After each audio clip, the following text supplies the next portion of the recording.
नमस्कार, मी उमेश कुमावत आणि न्यूज 18 लोकमतमध्ये आपलं स्वागत आहे। निवडणुका तोंडावर आलेल्या आहेत आणि महाराष्ट्रातल्या राजकीय घडामोडींना वेग आलेला आहे। अशातच महाराष्ट्रातले नेहमी चर्चेत असलेले एक नेते आहेत ज्यांच्याविषयी आता ते काय करतील याकडे महाराष्ट्रातल्या सगळ्या जनतेचं लक्ष लागलेलं आहे की ते नेमके भाजप बरोबर राहणार की काँग्रेसमध्ये परत जाणार। आम्ही बोलतोय नारायण राणेंविषयी। राणे साहेब, तुमचं न्यूज 18 लोकमतमध्ये स्वागत आहे। धन्यवाद।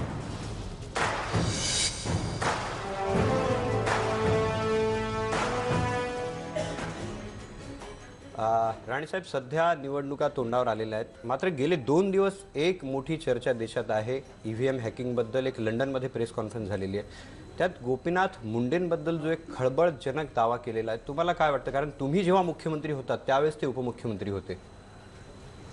मुंडेंबद्दल अशी चर्चा करणं ही गोष्ट दुर्दैवी आहे असं मी म्हणेन।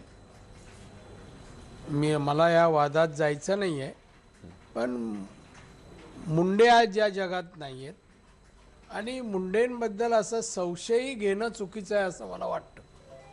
त्यामुळे ही चर्चा दुर्दैवी आहे असं मला वाटतं। नाही, भारतीय जनता पक्षाचं असं म्हणणं आहे की हा एक राजकीय स्टंट आहे काँग्रेसचा। असू शकेल आणि राजकीय स्टंट निवडणुकीच्या तोंडावर मृत माणसाबद्दल करू नये असं मला वाटतं। त्यावेळेस कारण ज्या आम्ही बघितलं होतं की एक वेळ होती, ते तुमचे खूप जवळचे मित्र होते आणि एका भाषणाच्या वेळेस तुम्ही म्हटला होतात की मी काँग्रेसमध्ये जेव्हा जात होतो तर राणे असं बोलले की तुम्ही पुढे जा, मी मागाहून येतो।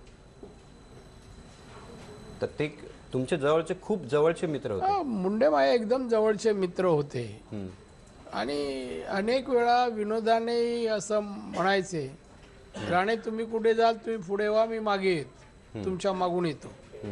त्यामुळे नेहमीच असायचं तसं। पण ही जी बाब आहे ही सिरियसली जर विचार केली तर त्यांच्याबद्दल असा संशय घेणं आणि त्यांना या प्रकरणात ओढणं हे चुकीचं आहे आणि दुर्दैवी आहे। तुम्हाला वाटत नाही असं काही? अजिबात नाही, मुंडेंबद्दल अजिबात वाटत नाही, काही संशयाचं वातावरण नाही त्यांच्या याच्याबद्दल नाही। एक दुसरी महत्त्वाची जी गोष्ट आहे की भाजपाच्या जाहीरनामा समितीत तुमचा जो समावेश झालेला आहे, ज्यावेळेस तुम्ही प्रेस कॉन्फरन्स घेतली होती त्यावेळेस जेव्हा पत्रकारांनी विचारलं त्यावेळेस तुम्ही म्हटले की मला आता तुमच्याकडून कळतंय, तर काय भारतीय जनता पक्षानं न विचारता तुम्हाला जाहीरनामा समितीत ठेवलं? नाही, मला काही कल्पना नव्हती। मी जे बोललो ते खरं बोललो, मला कल्पना नव्हती आणि डायरेक्ट माझं नाव मी दुसऱ्याशी वृत्तपत्राचं वाचलं की 16 नंबरला एकूण 20 जण जाहीर केले, 16वर नाव माझं आहे। ते मी तेव्हा ऐकलं, मला माहित नव्हतं अगोदर। त्यांनी तुम्हाला विचारलं नव्हतं? नाही, न विचारता मला इन्क्लूड केलं। पण म्हणजे भाजप तुम्हाला गृहीत धरतंय का की तुम्हाला तुमच्यासारखा नेता तुम्हाला विश्वासात नाही घेतलं तर तुम्ही निर्णय घेण्यात स्वतंत्र आहात, ही तुमची आतापर्यंतची प्रतिमा आहे? पण तुम्हाला मला एक सांगायच्यात गृहीत धरण्यासारखं काय? तुम्हाला नाही, याच्यात गृहीत धरण्यासारखं काय? एखाद्या वेळा एखाद्याला मान देणं किंवा त्याने महाराष्ट्रातून एकच व्यक्ती घेणं यात पण प्रतिष्ठा आहे ना। मग याच्यात गृहीत धरण्यासारखं काय प्रश्नच येत नाही ना। त्यांनी मला घेतलं, त्याच्यामध्ये असं नाही की बाबा ते पद असं छोटं आहे गृहीत घेतलं झालं, असं नाही आहे। जिथे राजनाथ सिंग चेअरमन आहेत, जेटली त्या कमिटीत आहेत, अनेक मंत्री आहेत, पियुष गोयल सारखे मंत्री आहेत, बीजेपी आणि राष्ट्रीय म्हणजे RSSचे फार मोठे मोठे नेते त्याच्यात आहेत आणि त्याच्यामध्ये मला समाविष्ट केलं, ही माझ्या दृष्टीने चांगली गोष्ट आहे। आता मला विचारलं नाही, अमुक नाही, कदाचित त्यांची ती पद्धत नसेल, मला माहीत नाही अशी काय पद्धत आहे का या सगळ्या कमिटीत घेताना विचारून। मला वाटतं बाकीच्या सभासदांना न विचारता घेत असतील, पक्षाचे आहे। पण माझा प्रश्न वेगळा होता, कधी त्यांच्या लक्षात आलं नसेल, त्यांना असेल किंवा बीजेपीत असतील, हे घेतले असतील, असू शकेल। पण ते गृहीत धरायचा प्रश्न आहे आणि आपल्या माहितीसाठी सांगतो, नारायण राणेला कोण गृहीत धरत नाही। पण त्यांनी हे झाल्यानंतर तरी तुमच्याशी चर्चा केली की तुम्हाला जाहीरनामा समितीत आम्ही घेतलंय? नाही, मला फोन आला ना, फोन आला भारतीय जनता पक्षाच्या ऑफिसमधून, तुम्हाला असं असं घेतलंय आणि अमुक तारीखला मीटिंग आहे। म्हणलं ठीक आहे, आणि मी त्या सभेला गेलो, बैठकीला गेलो। मग तुमच्या दृष्टीनं आता तुम्ही जाहीरनामा समितीत आहात, तर बीजेपीचा जाहीरनामा कसा असावा असं तुम्हाला वाटतं?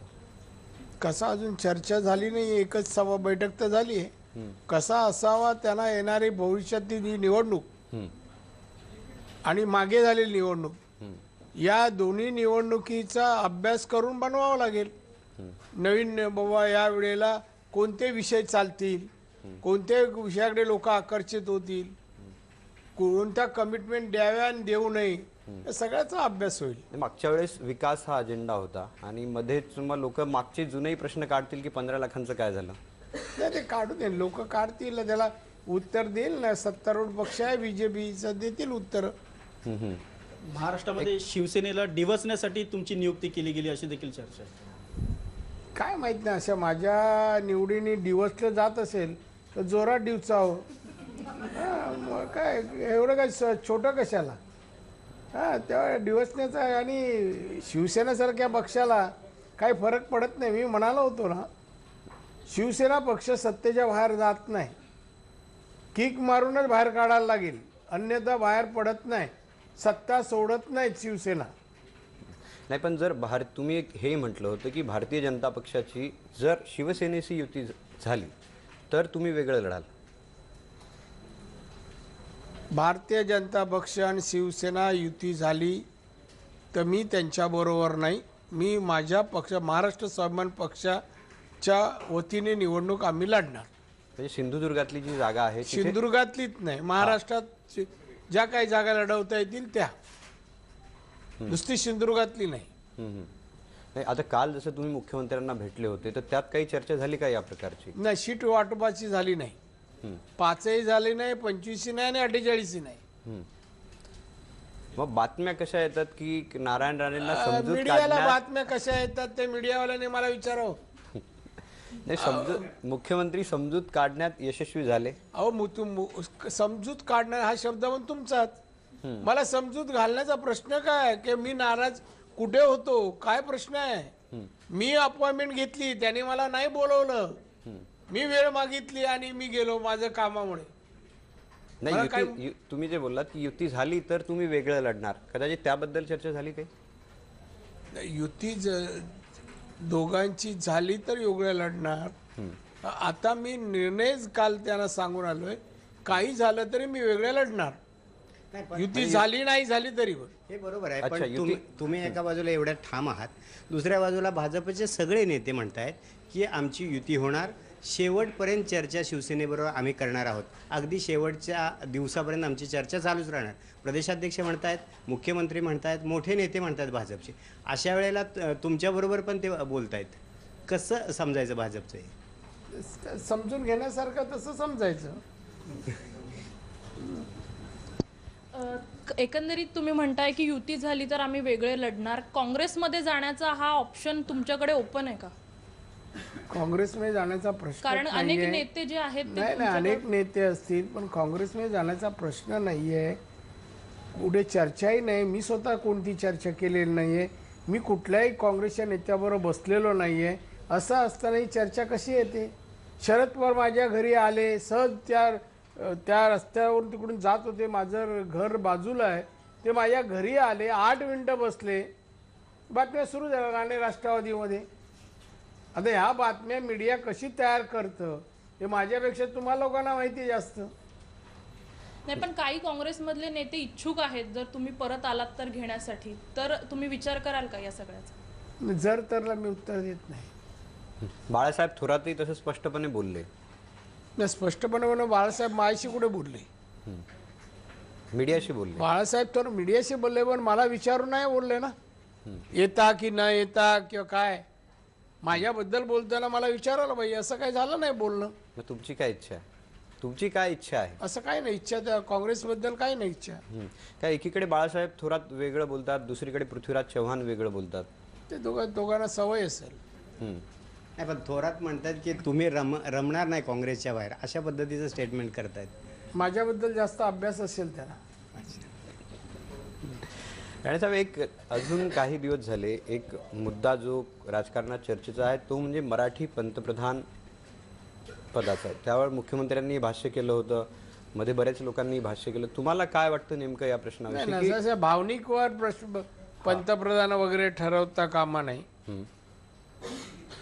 कुवत, क्षमता, पात्रता वगैरे जी काय पंतप्रधानाला लागेल तसा पंतप्रधान या देशाला असायला पाहिजे असं मला वाटतं. आणि त्यामुळे असं अमुक जातीचाच हवा, अमुक धर्माचा हवा, अमुक प्रदेशाचा हवा अशा मागण्या करू नये असं मला वाटतं. मराठी पंतप्रधानाविषयी नाही, मला कोणी असो पंतप्रधान मी सांगितलं ना, तो अमुकच जातीचा हवा या मताचा मी नाहीये. नाही, महाराष्ट्रातल्या लोकांना वाटतं ना की मराठी पंतप्रधान असावा. तुम्हाला वाटत नाही मराठी पंतप्रधान असावा? कोणतरी महाराष्ट्रातून जावं ज्याने वाटणं देशाला उगाच वाटणं आणि हे वाद निर्माण करणं हे योग्य वाटत नाही. वाटणं काय, वाटून होतं का असं? मला वाटलं तरी होणार आहे का? नाही, महाराष्ट्रातले जे 2 नेते आहेत त्यांच्याविषयी ही गोष्ट बोलल्या जाते. आता नितीन गडकरींचं नाव कधी कधी समोर येतं, चर्चा होते शरद पवारांच्या नावाची. त्यांची क्षमता कुवत असली ते होतील, त्यात मी काय सांगायला पाहिजे. मराठी नेते जर या ह्याच्यात पंक्तीत असतील, शर्यतीत असतील आणि तर ते होतीलच. त्यात काय मी मागणी केली म्हणजे होणार असं थोडंच आहे. नाही, तुम्हाला क्षमता नाही वाटत मराठी? मला अभिमान वाटेल तेव्हा जेव्हा होतील तेव्हा त्यांच्याबद्दल. म्हणजे अगोदर भाकीत उगाच कशाला सांगायचं आणि नंतर मग भाकीत बोलायचं 100 ठिकाणी आणि म्हणायचं बघा मी बोलल्यामुळेच झालं. म्हणजे कावळा बसायला आणि पाणी तुटायला त्याच्यातली गत. नाही, तसं जर झालं तर तुमचं समर्थन असेल? नाही, झालं तर आनंद आहे. समर्थन झालं तर आनंद आहे. समर्थन असेल ना, समर्थनाचा काय प्रश्न आहे? नाही, जसं नितीन गडकरींचंही नाव समोर येतंय. आता जसं इथे शिवसेनेचे नेतेही आले होते, संजय राऊत, तेही बोलले होते जर या निवडणुकीत त्रिशंकू कोण आले, शिवसेनेचे लोक आले ते बोलले म्हणून नारायण राणे बोलणार नाही. नाही, पण जर त्रिशंकू स्थिती झाली त्यावेळेस नितीन गडकरींचं नाव समोर आलं तर त्यावेळेस आमचा पाठिंबा असेल जवळपास असं त्यांचं म्हणणं होतं. किती खासदारांचं असेल? नाही, एक मराठी म्हणून. हो, पण किती खासदारांचा पाठिंबा असेल त्यांना तेव्हा? म्हणजे तुम्हाला वाटतं त्यांचे खासदार निवडून येणार नाहीत आता? फार कमी येतील. का? वातावरण तसं आहे. का म्हणजे काय, त्याला काय म्हणायचं काय? म्हणजे वातावरण असं आहे. युती होणार नाही म्हणून युती झाली तरी त्यांचे खासदार मागच्या वेळेसारखे निवडून येणार नाही.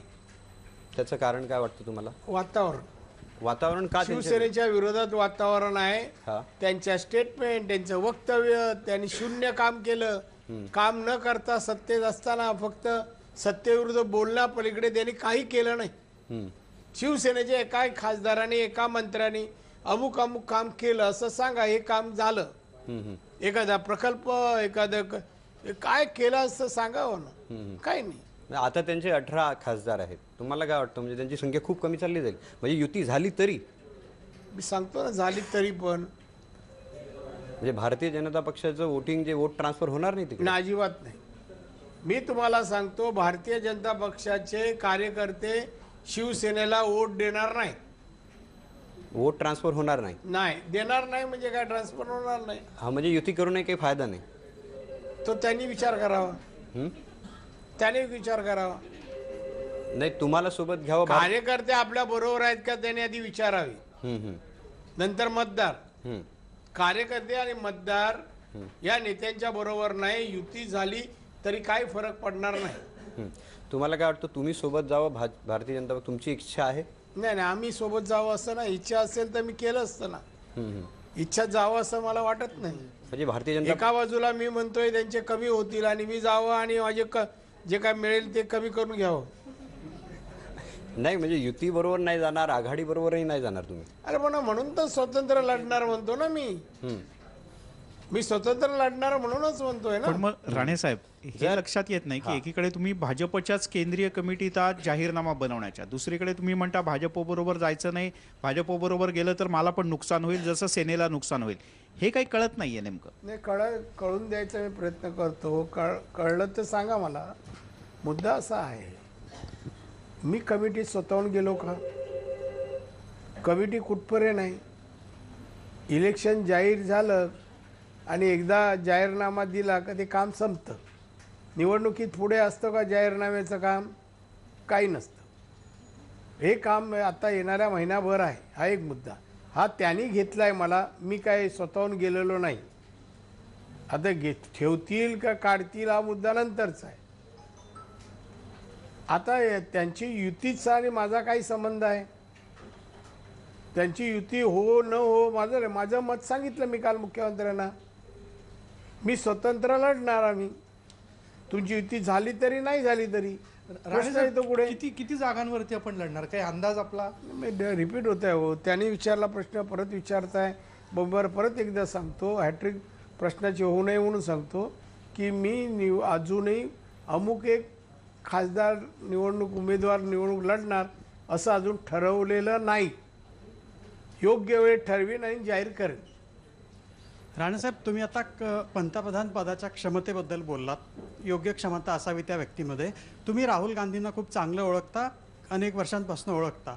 मोदींच्या तुलनेत ती सर्व क्षमता राहुल गांधींमध्ये आहे का पंतप्रधान पदाची? तुम्हाला काय वाटतं? आता मी मूल्यमापन कशाला करू कोणाचं? मला मूल्यमापन नाही करायचं आहे. ना राहुलचं करायचं आहे ना मोदी साहेबांचं करायचं आहे. कोणावर अन्याय करायचा नाही आहे, त्यामुळे ह्याच्यावर मी भाष्य नाही करणार. नारायण राणेंसोबत आपली ही न्यूजरूम चर्चा सुरू आहे. राणेसाहेब, बेस्टच्या संपाच्या वेळेस जे संपकरी होते त्यांनी स्टेजवरून 3 लोकांची नावं घेतली होती की या लोकांचा अदृश्य हात बेस्ट संपाच्या मागे होता. एक आशिष शेलारांचं नाव घेतलं होतं, एक तुमचं नाव घेतलं होतं आणि एक कपिल पाटील. नेमका तुमचा अदृश्य हात कसा होता? माझा अदृश्य नव्हता, दृश्य स्वरूपातच होता. मी डायरेक्टच बोललो, पाठिंबा देतोय म्हणून. मी सांगितलं अमुक दिवसात सुटला नाही तर मी स्वतः रस्त्यावर कामगारांबरोबर येईन. मी सांगितलं होतं. माझे BHT संबंध अनेक वर्षापासून आहेत. मी BHTचा सदस्य होतो, BHTचा चेअरमन 3 वर्ष होतो, BHTचा युनियन लीडर अनेक वर्ष होतो. तिथल्या कामगारांचा फार माझे जवळचे संबंध आहेत. आणि मग त्यांच्या जर न्याय हक्क मिळवून देण्यासाठी आपल्याला काय करता येत असेल तर करावं, म्हणून मी त्यांना पाठिंबा दिला. सर, तुम्ही मगाशी म्हणालात की भाजपचे कार्यकर्ते हे शिवसेनेबरोबर असतील की नाही माहीत नाही, युती झाली तरी ते कार्यकर्ते तुमच्या पक्षाच्या मागे असतील? नाही, कशाला? ते त्यांच्या BJPत राहून पण आम्हाला सांगू शकतात आम्ही यांच्याबरोबर जाणार नाही. कुठे ते शिवसेने सांगू शकतात तुमच्या पक्षाला मतदान देऊ म्हणून. शिवसेनेचा कुठेतरी सीट कमी करण्यासाठी तुमच्या पक्षाचा वापर केला जातोय असं वाटतं? मला वाटत नाही असं. महाराष्ट्र स्वाभिमान पक्षामध्ये शिवसेनेच्या सीट कमी करण्याची क्षमता आहे ना. त्याचा फायदा कोणी घ्यावा, बाजारात असणाऱ्या लोकांनी विचार करावा, कोणी घ्यावा. बेस्टच्या संपाच्या वेळेस जेव्हा शिवसेनेची ही पूर्ण कोंडी झाली त्यावेळेस तुम्ही भारतीय जनता पक्षाबरोबर होतात. म्हणजे ज्या वेळेस सेनेची कोंडी करण्याची वेळ येते त्यावेळेस तुम्ही BJP बरोबर होतात, हेच मला बोलायचं. हो, यालाच राजकारण म्हणतात ना. नाही, पण तुमची माझं आहे की एवढी चीड का आहे शिवसेनेवर? चीड कशाला? सत्ता असून प्रश्न सोडवत नाही. कामगारांच्या प्रश्नासाठी चीड. वैयक्तिक माझं चीड आहे असायचं काय कारण नाही. काय माझं काय त्यांनी काय वाईट केलं नाही. फक्त मंत्री होऊ द्यायचं नाही, अमुक करायचं नाही, राणेनं घेतलं अमुक करू वगैरे बोलतात. मी दखल घेत नाही. माझ्या हातात पण काय आयुध येतील ना. आता महाराष्ट्राच्या 48 जागापैकी शिवसेना किती लढवेल? 24 लढवेल, 22 लढवेल. तेवढे उमेदवार तर नक्की आमचे असतील. म्हणजे युती झाली तर फक्त शिवसेनेचे जे उमेदवार असतील त्यांच्या विरोधात तुम्ही तुमचे उमेदवार उतरणार? नाही, विचार करतोय आम्ही तेवढा. म्हणजे BJPच्या विरोधात नाही उतरणार? तो विचार चालू आहे. साहेब, प्रश्न आहे, उद्या शिवसेना प्रमुख बाळासाहेब ठाकरे यांची जयंती आहे. आजही तुम्हाला बाळासाहेबांची आठवण येते? तुम्ही मुख्यमंत्री होतात माजी महाराष्ट्राचे. माजी मुख्यमंत्री होतो. साहेबांनी मला मुख्यमंत्री केलं. त्यांची अजून आठवण मला येते आणि येत राहील. नाही, तुम्ही एवढा आदर करता तरी तुमची मुलं त्यांच्यावर टीका करतात. आता एक आरोप झाला. प्रश्न तुमचा, मुलं टीका का केली? मुलांनी टीका का केली? त्याच्या वडिलांना काही बोललेलं तो मुलगा ऐकून घेईल का? त्याच्या वडिलांना बोलला म्हणून माझा मुलगा त्यांच्या वडिलांवर बोलला. म्हणजे माझ्या मुलांनी काही ऐकून घ्यायचं का? मला मुख्यमंत्रीपद दिलं म्हणून माझं योगदान नाही का देवा पक्षामध्ये? कोण असं मुख्यमंत्रीपद करत नाहीत. पण ते आता दोघंही हयात नाही आहेत. म्हणजे आनंद दिघेही हयात नाही आहेत, बाळासाहेब ठाकरेही हयात नाही, नाही. आनंद दिघेचा काय प्रश्न आहे? ते पण म्हणजे ते हयात नसताना असे आरोप लावणं अहो, कितपत आरोप म्हणजे काय? माझ्यावर जे काय घाणेरडे शब्दांनी बोललं जातं तर कोणता मुलगा सहन करेल? नाही सहन करणार. तो नारायण राणेचा मुलगा आहे, सहन करण्याची नाही त्याची क्षमता आहे. एकंदरीत नारायण राणे हे महाराष्ट्रात नेहमी आक्रमक बघायला मिळाले. दिल्लीत तुम्ही रमता का आणि पुन्हा महाराष्ट्रात यायची इच्छा आहे का? आता तुम्ही इतक्या सीट लढवताय, दिल्लीतून परत महाराष्ट्रात यावंसं वाटते?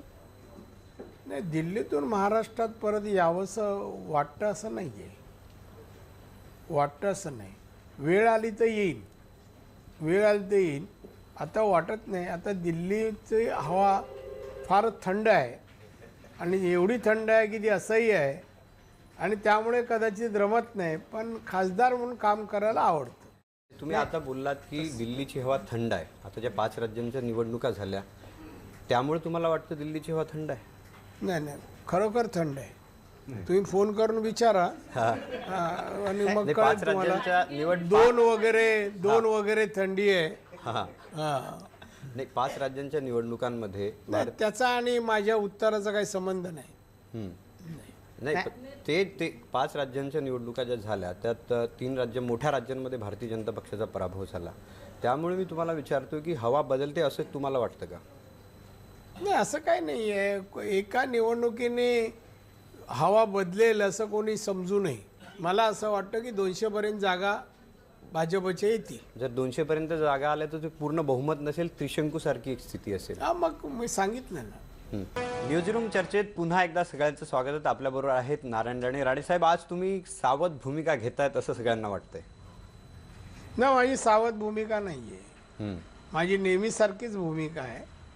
आता सावध का वाटते मला माहित नाही. बाहेरच्या वातावरणाचा परिणाम आहे त्यांच्यावर. नाही, नारायण राणे म्हणजे एक घाव 2 तुकडे. नाही, तसंच आहे. एक गाव 2 तुकडे. मी कधी कॉम्प्रोमाइज आताही केले नाही. जेवढे प्रश्न विचारले थांबलो नाही, काय नाही, मी उत्तर देतोय. राजकीय वातावरणाचा परिणाम.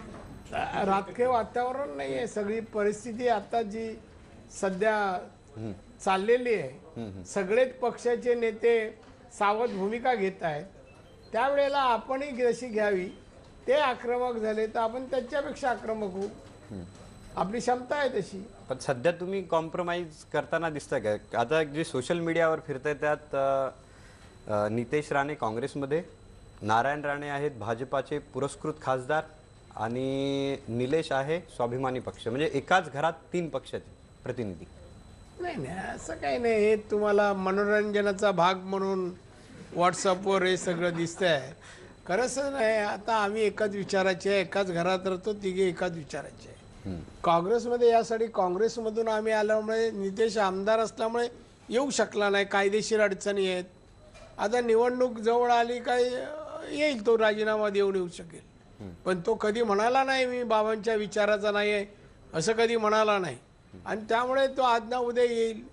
मूळ स्वाभिमान पक्षामध्ये निलेश आहे का? निलेश कोणत्याही पक्षाच्या नावावर नाही आहे. त्यामुळे निलेश स्वाभिमानकडे आहे. मी स्वाभिमानचा अध्यक्ष आहे. मी काय भाजपचा सभासद झालो नाही, मी स्वाभिमानचाच आहे. मग मला कसं म्हणणार तुम्ही की भाजपमध्ये आहे? मी आजही स्वाभिमानचा सदस्य आणि अध्यक्ष आहे. नाही, पण कोकणात एक प्रकारे म्हणजे राणे घराण्याचंच वर्चस्व असं एक चित्र आहे. का तुम्हाला आक्षेप आहे? नाही, आम्हाला आक्षेप नाही आहे. आम्हाला काय आक्षेप असणार आहे? नाही, वर्चस्व आता राणे घराणं विधायक, सामाजिक, शैक्षणिक सर्व क्षेत्रात काम करत असतील, लोक मान सन्मान देत असतील तर काय चुकीचं आहे? लोक मान सन्मान देत आहेत, लोकांची कामं होत आहेत. तिघे एका घरात ते तिघही काम करतायत आणि लोक उपयोगी कामं होत आहेत, जनहिताची कामं होत आहेत, लोकांना आवडतात. कोकणात राणे घराण्याचं वर्चस्व आहे हे सगळ्यांना मान्य आहे. आता ज्या घडामोडी होत आहेत, काँग्रेस तिकडे यात्रा काढते, पुष्पसेन परत आलेत काँग्रेसमध्ये, काय फरक पडेल तुम्हाला वाटते? काय फरक पडत नाही. एक ना बरोबर भाराभर चिंध्या एकत्र झाली तर ती नवीन साडी म्हणता येणार नाही, त्याला गोधडीच म्हणतात. दादा, तो मगाचा एक प्रश्न अर्धवट राहिला, तो म्हणजे येणाऱ्या लोकसभा निवडणुकीमध्ये मोदी सरकारला पूर्ण बहुमत मिळणार नाही का? किती मिळेल असं तुमचा अंदाज आहे? एकूण तुमचं काय अनुमान आहे त्याच्यामध्ये? माझा अंदाज आहे की 200 पर्यंत जागा भारतीय जनता पक्षाला मिळतील असा अंदाज आहे. भाजपच्याच खासदारांचं एकूण त्यांच्या पक्षाला हा घरचा आहेर म्हणता येईल का आपल्याला? घरचा आहेर म्हणता येईल का? एकूणच तुम्हीच त्यांना सांगता या संदर्भात.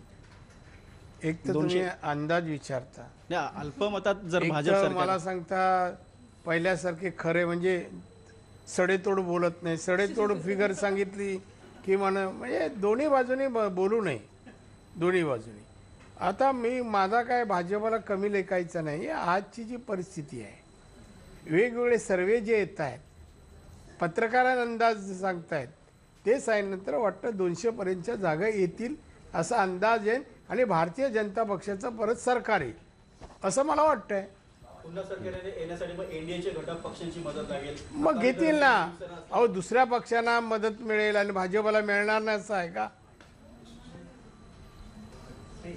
राणेसाहेब, मुद्दा असा आहे, तुम्ही मग म्हणाले की आमच्याच पक्षात मी भाजपचा पुरस्कृत खासदार आहे, तुम्ही एका पक्षाचे अध्यक्ष आहात, मुलगा काँग्रेसचा. ही तुमची राजकीय मजबुरी आहे की राजकीय अपरिहार्यता आहे? नेमकं काय ही सिच्युएशन? राणेंचा स्वभाव बघितलं तर एक बेधडक राजकारणी आजपर्यंतची तुमची इमेज आहे, पण आता ही वेळ तुमच्यावर का आली आणि तुम्ही याच्यातून बाहेर कसं पडणार? आमच्यावर कोणतीही वेळ आलेली नाही. आमची वेळ अतिशय चांगली आहे. आमच्या राहणीमानात, वागण्यात, चालण्यात काही फरक नाही. तोच रुबाब आमचा आहे आणि राहील. मी तुम्हाला एक सांगतो, मी काँग्रेसमधून निघालो आणि BJPचं आमंत्रण होतं. BJPने मला देवेंद्र फडणवीस यांनी BJPत घ्यायचं मान्य केलं. त्यानंतर ते घेऊ शकले नाहीत, काही अडचणी निघाल्या आणि त्यामुळे मी स्वतःचा माझा पक्ष काढला. माझा पक्ष काढला तेव्हा माझा एक मुलगा काँग्रेसमध्ये होता. त्याला लगेच बाबा गेले म्हणून लगेच धावत येऊन हात पकडता येत नाही हो. कायदेशीर अडचणी असतात. टेक्निकल आता निलंबित झाला असता, तो सस्पेंड झाला असता, तर त्याने म्हणून तो तिकडेच राहिला. निलेश कुठेच नव्हता, त्यामुळे स्वाभिमानमध्ये राहिला. मी BJPचा मेंबर नाही. परत एकदा तुम्हाला सांगतो, मी महाराष्ट्र स्वाभिमान पक्षाचा अध्यक्ष आहे आणि सदस्यही आहे. सदस्य असल्यामुळे अध्यक्ष आहे. निलेश स्वाभिमानमध्येच आहे. नितेश फक्त टेक्निकल गोष्टीसाठी तिथे आहे. मजबुरी वगैरे काय नाही. आणि राणेंची मजबुरी आपल्या स्वतःच्या वैयक्तिक इमेजीपेक्षा राजकारण मोठं मानणारे राणे नाहीत. नितेश राजीनामाही देऊ शकला असता. कसं काय देणार सांगा हो? कायदेशीर सांगा, पक्षांतर कायदा सांगा मला. नाही सांगा, आता आपण दोघं बोलू. अगदी नाही राजीनामा देऊन पुन्हा तुमच्या पक्षात येऊ शकला असता ना नितेश? कसा येईल? निवडणूक लढवावी लागली. निवडणूक लढवायची परत पोटनिवडणूक तुम्हाला बोललं पाहिजे. निवडणूक लढवायची नाही आम्हाला. मग तेच हीच तुमची राजकीय मजबुरी नाही मजबुरी. एवढ्या याच्या कमी कालावधीत आम्हाला राजकीय अंदाज आहेत ना. तुमच्यापेक्षा राजकारणात जास्त दिवस, 55 वर्ष झाली मला राजकारणात. तेच मी सांगतो. तेच नाही सांगता, ते चुकीचं सांगताय. निवडणूक त्या वेळेला लढणं योग्य नव्हतं.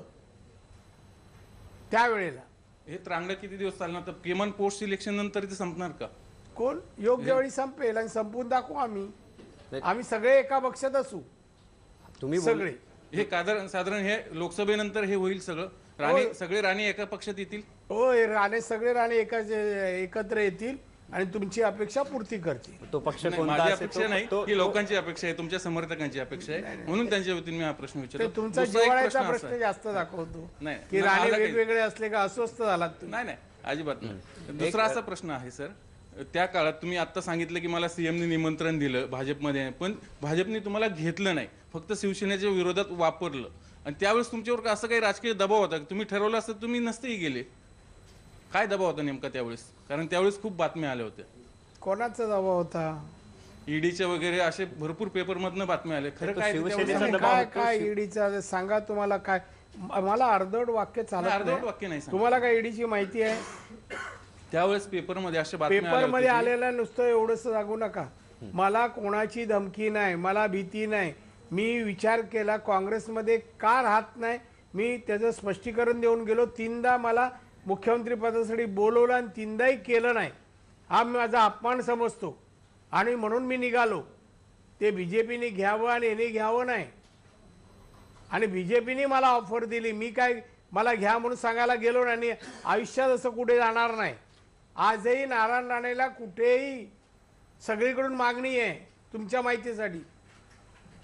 नाही पण काँग्रेस त्यात मध्ये शिवसेना तर नाही आली, तुम्ही बीजेपीत नाही जाऊ शकले, त्याला कारण शिवसेना तर नाही की त्यांनी दबाव आणला त्यामुळे नाही तुम्ही? नाही, ते शिवसेनेचं घेण्याचं आणि शिवसेनेचं फक्त मंत्री बनू नये, आपल्याला अडचण होईल, त्यांच्या मंत्र्यापेक्षा वरचढ राणे असतील, आपल्या लोकांना चालणार नाही वगैरे काय असेल. तर त्याच्यामुळे तुम्ही बीजेपीत जाऊ शकले नाही, शिवसेने? नाही जाऊ शकलो नाही, बीजेपीत जाऊ शकलो नाही. कशाला मला आता जायचं नाही, आताचा माझा नवीन प्रश्न. नाही त्यावेळेसची गोष्ट, तेव्हापासून जेव्हा चालू असं होतं काही नाहीये, त्या वेळेला बीजेपी घेऊ शकली नाही. मी जाऊ शकलो नाही हा प्रश्न नाही, बीजेपी त्यावेळेला घेऊ शकली नाही. आता बीजेपीवर शिवसेनेचा दबाव होता का? हा होता असेल. मला म्हणजे त्यावेळेस तुम्ही अमित शहानाही भेटले होते? मी सगळ्यालाच भेटलो. अमित शहा का बीजेपीच्या प्रत्येकाला भेटलो आणि ते मला नेहमी भेटतात, आजही भेटतात. तरी पण तुम्ही जाऊ शकले नाही? म्हणजे नाही तरी पण ते लोक तुम्हाला भेटत घेऊ नाही, शकले मला घ्यावं म्हणून भेटत नाही. मी असे मला नेहमीच भेटतात, कारण मी अलायन्स मध्ये होतो शिवसेना बीजेपीच्या, त्यामुळे अनेक वर्ष 39 वर्षापैकी अनेक वर्ष, त्यामुळे माझे चांगले मित्र आहेत तिथे. नाही, लोकांना असं वाटतं की नेमकं तुम्ही का जाऊ शकले नाही, त्याबद्दल मी विचारतो की नाही, लोकांच्या जाऊ शकले शंका नाही तर हा, ते किंवा ते घेऊ नाही. शकले नाहीत, तर ते का घेऊ शकले नाहीत? तर त्यांना माहिती, मला माहिती. राणेसाहेब, तुम्ही काँग्रेस पक्षात असताना इथं जे अनुभवलेलं आहे त्याच्या तुलनेत सध्याची महाराष्ट्र प्रदेश काँग्रेसमधली गटबाजी अशोक चव्हाणांच्या नेतृत्वात वाढली आहे की कमी झाली असं दिसतं? कारण अलीकडे त्यांची विदर्भात जी यात्रा गेली होती त्याच्यामध्ये काही जिल्ह्यांमध्ये जी गटबाजी होती ते पाहून अशोक चव्हाणांनी त्या ठिकाणी दौरा करणं टाळलं. त्यामुळे अशोक चव्हाणांचं नेतृत्व महाराष्ट्रातल्या काँग्रेस पक्षासाठी किती चांगलं आहे असं तुम्हाला वाटतं? आता त्यांच्यामध्ये नाही, परत त्यांना कशाला वाईट लिखू, त्या पक्षात नाही आहे ना. एक तर दुर्दशा चालली आहे आणि मी कशाला परत अजून हे घालू. तुम्ही जे सांगता ते वास्तव आहे, तुम्ही जे म्हणाला ते वास्तव आहे, आणि त्यामुळे त्या मी सोडायला एक कारणीभूत आहे. मी सांगत होतो की त्यांच्या नेतृत्वाखाली काँग्रेस सत्तेवर येणार नाही, विचार करा. वरिष्ठ नाही बोलले, कुछ दिन रुको, मला थांबायचं नाही, आलो. राणेसाहेब, ठाकरे हा चित्रपट 2 भाषांमध्ये रिलीज होतोय ऐन निवडणुकीच्या तोंडावर. आपल्याला असं वाटतं का की शिवसेनेला यातनं पॉलिटिकल मायलेज घ्यायचं आहे? आणि दुसरं, आपण हा चित्रपट बघण्यासाठी थिएटरमध्ये जाणार का? थिएटरमध्ये जाणार नाही, मी माझ्या घरीच बघेन. माझ्या घरी थिएटर आहे, मी घरीच पाहीन. एक दुसरा मुद्दा, राजकीय मायलेज मिळायचा याच्यामध्ये प्रश्न येत नाही. तो चित्रपट आहे, चित्रपट मनोरंजनासाठी बघावा, मतं कोणाला द्यावी त्यासाठी नाही. त्यामध्ये बाळासाहेबांची भूमिका केली आहे, त्यांनी कितपत योग्य केली आहे हा एक प्रश्न आहे. आणि साहेबांचे जे विचार होते, साहेबांची कार्यपद्धती होती, ती सैनिकांपर्यंत जाईल, सर्वसामान्य माणसापर्यंत जाईल की नाही मला माहीत नाही. पण त्या चित्रपटाचं मायलेज मिळायचा प्रश्न नाही आहे. एक साहेबांची ओळख मात्र जनमानसात पर्यंत जाईल असं मला वाटतं. राणेसाहेब, राज्यात आणि देशात सध्या महाआघाडी म्हणजे भाजप विरुद्ध सगळे पक्ष एकत्र येत आहेत, केंद्रातही येत आहेत, राज्यातही येत आहेत. आधीचाही जो आघाडीचा अनुभव आहे हा काही फारसा लोकांना चांगला नाही. तर तुम्ही कसं बघता या सगळ्या आघाडीकडे, म्हणजे राज्यातही आणि केंद्रातही काय होईल असं तुम्हाला वाटतं? आता लगेच लोकसभेच्या निवडणुका आहेत, त्याच्यानंतर आता विधानसभेच्या महाराष्ट्राच्या निवडणुका आहेत. तुम्ही हे राजकीय चित्र कसं बघता याच्याकडे? नाही, आघाडी याच्यापूर्वीचा इतिहास होता आघाड्यांचा जो झालेला आहे, तोही पुढे लोक वाटतं की शेवटी आघाड्या टिकत नाही. तर यावेळेलाही जी आता महाआघाडी झाली आहे तिचंही भवितव्य काय हा प्रश्न येतो आहे. आणि म्हणून या आघाडीवर कितपत विश्वास ठेवावा हा प्रश्नचिन्ह आहे. महाआघाडीवर तेच म्हणतोय, कितपत विश्वास ठेवावा. सर, थोडं आपल्या जिल्ह्यात येतं सिंधुदुर्गात. गेल्या वेळेच्या इलेक्शनमध्ये जवळपास जनमानसाने तिथल्या स्थानिक तुम्हाला म्हणजे नाकारलं. येत्या निवडणुकीत तुम्हाला काय चित्र वाटतंय एकंदरीत? यासाठी आत्महत्या चर्चा चालली होती काय? तुम्ही जा सिंधुदुर्गात. मी तिथलाच आहे सर. तिथलाच आहे, मग काय माहित नाही. सिंधुदुर्गात सुट्टीचा पण जात नाही असं वाटतं. जाऊन या कुडाळमध्ये जा, मालवणमध्ये जा, लोकांना पश्चाताप झालाय. बस झालं, पश्चाताप झाला. आणि मीच परत उभा राहतो असातला प्रश्न नाहीये. मी म्हणत नाही मला परत निवडून द्या, मी असं जात नाही. माझं नुकसान नाही झालं, मी आहे तिथेच आहे तसाच.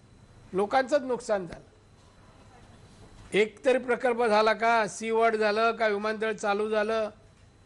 IT पार्क झालं? काही MIDC झाली? सगळं मंजूर असून झालं नाही. अजून काय पाहिजे? अजून याच्यापेक्षा सिंधुदुर्गाच्या लोकांना आता कसा विकास पाहिजे मला माहित नाही. रस्त्यांची दुर्दशा बघा. कोणता रस्ता राहिलाय शिल्लक? नाही तर महाराष्ट्रात सगळ्यात चांगले रस्ते सिंधुदुर्गाचे होते.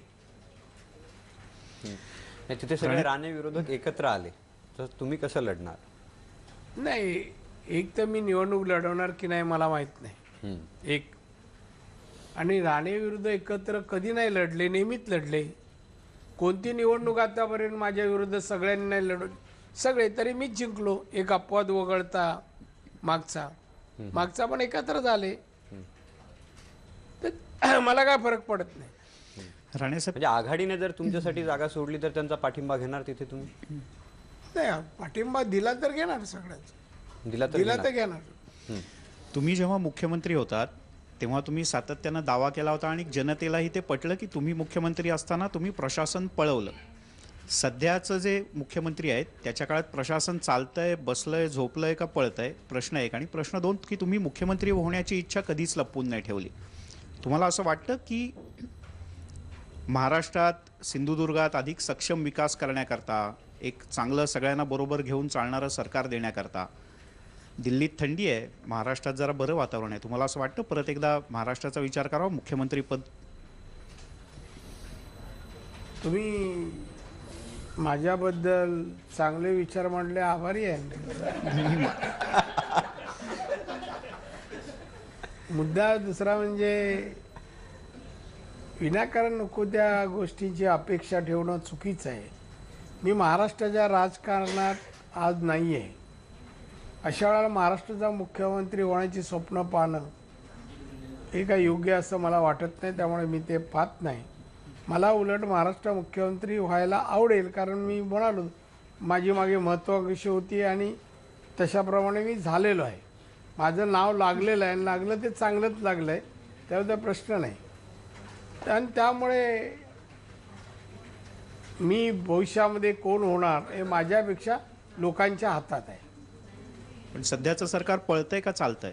चालतंय. चालतंय, पळत नाहीत. राणे साहेब, शेवटचा प्रश्न आता एक आपल्याकडे एक शेवटचा 1 मिनिट आहे की आता कॉफी आली नाही पण कॉफी येईल. नाही, तुम्ही खुश झालात त्याबद्दल. एक शेवटचा प्रश्न आहे की आता तुम्ही बोललात की तुम्ही आघाडीचा पाठिंबा घेऊ शकता, तर एकंदरीत मुलांच्या भवितव्यासाठी राणे साहेब कॉम्प्रोमाइज करतात? नाही, भवितव्य काय प्रश्नच असा कधी आला नाही मुलांच्या भवितव्य. मुलं कॅपेबल आहेत, कर्तृत्व नाही दोन्ही. मला काय असं वाटत नाही त्यांच्यासाठी मी काहीतरी करावं. त्यांनी राजकारणातली आपली जागा त्यांनी बनवली आहे, त्यामुळे असं काय मी करायला असं आणि खास करायला पाहिजे असं मला काय वाटत नाही. राणेसाहेब, धन्यवाद. तुम्ही आमच्या न्यूजरूम चर्चेमध्ये आभारी आहे. आणि सडेतोड, आम्हाला अगोदर वाटलं तुम्ही सावध भूमिका घेताय, पण तुमची भूमिका आजही सडेतोडच होती. एकदम सडेतोड. तर हे होते नारायण राणे. यापुढे जी न्यूजरूम चर्चा होईल त्यात आणखी महाराष्ट्रातली एक मोठी व्यक्ती ज्याच्यासमोर त्यांच्यासोबत आपण ही न्यूजरूम चर्चा करणार आहोत. हे बुलेटिन आम्ही इथेच थांबवतोय.